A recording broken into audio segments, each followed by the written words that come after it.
Ke jadi nawa every day. Call that nowadays. Dumelang Boma Server. This week we are in the Suzuki Fronx. I haven't been in a Suzuki in a very long time, and let's get right into it.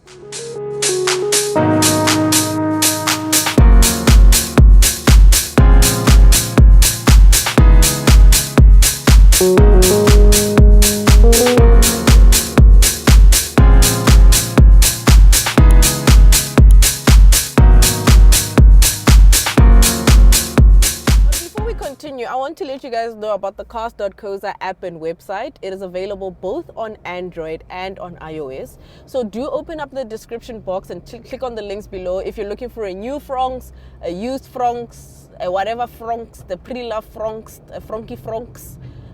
Make sure you check them out on their website and on the app. Also, if you want to check out all the news and the latest car reviews, do check them out as well. But now let's get back into the Fronky Fronx. So on the exterior, I think the Fronx looks really good. I think the Suzuki Fronx is a very cute little car. You know, you have the LEDs on top and then you have your headlamps at the bottom. And I think that's what a lot of manufacturers are going with. It reminds me of the Outlander, because also the Outlander had the LEDs on top, then the headlamp, gives it a bit of a more aggressive styling. And I think it looks really nice, you know. It's finished in white. You guys know me and white cars. I feel like they look like rentals.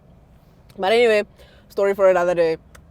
But I think this color is also quite cute. You know, it being the GLX trim, you have this really nice cut on the rim. You have the Fronx badging at the back, you have a solid light bar at the back. So in terms of the exterior, and you have roof rails also. So in terms of the exterior, I think it looks really cute. And it looks like a bit of a Baleno SUV, don't you think? I mean, you guys can let me know. Can comment down below if you do think that it looks like a bit of a Baleno SUV. And I think I think for me, it looks really, really, really cute. So moving on to the interior, you have this really, really, really cool analog cluster up in front with a bit of a little screen in the middle that shows you your fuel economy and your range that you have left, which is a nice contrast. You know, it's very refreshing being in a car like that, very refreshing being in a car that has a bit of an analog and a bit of a nostalgic feel to it. You have this large infotainment system screen that houses anything and everything. Nice thing about it that when you're low on fuel, it also shows you, and it also kind of like allows you to navigate to the nearest fuel station. So I find that to be really nice. You obviously have your climate control menu, which is normal function. It's normal buttons, which I'm very happy about. I mean, I'm so happy about the fact that it is normal buttons on the climate control menu. Another thing that I really do like is the fact that you have a wireless charging bay here. You have 2 cup holders up front. You know, you have also this red, this red contrasting interior. You have this red contrast on the seats, and you also have it on the panel. So there's a there's a leather panel on the side that is a contrast of the red and black, giving it a bit of a more premium and luxurious feel, if you guys get what I'm trying to say. You know, like, it feels nice. You have your multifunction steering wheel also, you know, your 5-speed gear lever, electric windows, central locking. You have your heads-up display. The buttons are over here. And I think ultimately it's a very nice car. It looks very, very cool. Looks very, very cute. And yeah, I really do think that it's a proper little car to be in on the inside. Let's get into the drive of the vehicle. And traffic is so tight here. Yes. Anyway, so let's get into the drive of the vehicle. This vehicle is powered by a 1.5 litre engine that produces 77 kilowatts and 138 Newton meters of torque.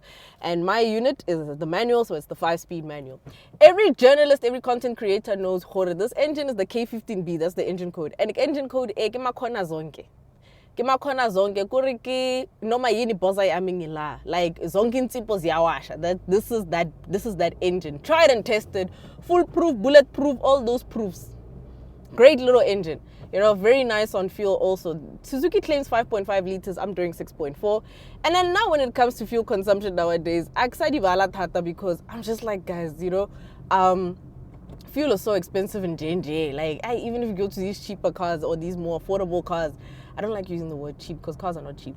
These more affordable cars, you still pay for fuel, guys. Like, it doesn't mean your full tank will be 200 Rand. So I'm doing 6.4 liters. And I do have a heavy foot in J, so I'm not really too stressed about that, if you guys get what I mean. But I think the car is a very nice car to drive. This 5-speed is actually very commendable. I do think this is a very nice gearbox for especially newer drivers, very inexperienced drivers. I think they'd enjoy this because the clutch is not too soft, and I think you'll be able to learn your clutch balancing and your clutch control skills in this car very, very well. So in terms of the drive of the car, I'm highly impressed. There is a little thing that I don't like about it. You do feel up quite a lot of bumps and dips on the road, and secondly, when you're driving at high speeds on the highway, it tends to be very, very loud, so there's a lot of wind and road noise that comes in. But given the price of the car, the positioning of the car, it's something that you really, really will kind of have to get over in a sense, because you can't expect the insulation and the suspension of a Land Rover Defender in a car like this. I mean, come on, guys, let's just be real. So, so yeah, I mean, other than that, I think the drive is actually... So now let's get into the verdict, right? How is the Suzuki Fronx for me? I think the Fronx is great. Probably one of the nicest cars I've driven this year. It's a very no fuss, no frill, and it's a very you get what you pay for kind of car. So the Fronx range starts at 288,900, and for this GLX manual, you are set to pay 24,900, sorry. Which I think is quite affordable. You're getting heads-up displays, you're getting LEDs, you're getting daytime running lights, you're getting the adaptive LEDs, because at night they pop up and they do whatever they make. Visibility is great with these ones. You are getting so much tech. You're getting this nice infotainment system screen in the middle, which is so large and easy to use, and the graphics are great. Even the tech, the response rate on this thing is actually quite nice. You're getting this very nice contrasting interior. The wireless charging, the so I think it's very, very nice. Multifunction steering wheel. So for at that price point, I'm very impressed. And I think Suzuki is one of those brands that it's done so well for itself in the market. I mean, it's just like behind VW with a few units. In terms of sales, they are selling very, very well, and it's evident to see why. They have a tried and tested formula, and it works well across their vehicles, And I think it's just great. I think it's just really nice, very nice cars to have. They drive well, they're decent on fuel, and they really, really are making life a lot easier for us because, oh, that's a T-Cross, sorry. Thought it was a Fronx. They really are making life a lot easier for us in terms of, considering how expensive cars are. These are kind of like really nice. Under 350k, I feel like it's a very well loaded and a very well rounded package, So in terms of my full thoughts and verdict on the Fronx, I'm very happy, man. The Fronx is nice. I mean, wamalome. Sure, but to Hilux, when it comes to Hilux and Ranger drivers, I think we need to have an intervention. There is no way. This guy. Anyway, yeah. So I think the Fronx is a very nice car to have.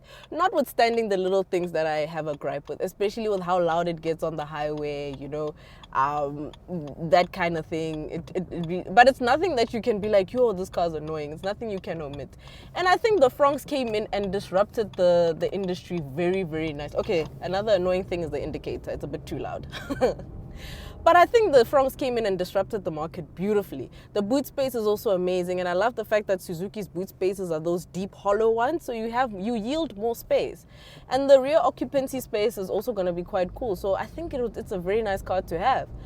I would suggest that you guys get a Suzuki in a manual. I don't really like their automatic boxes.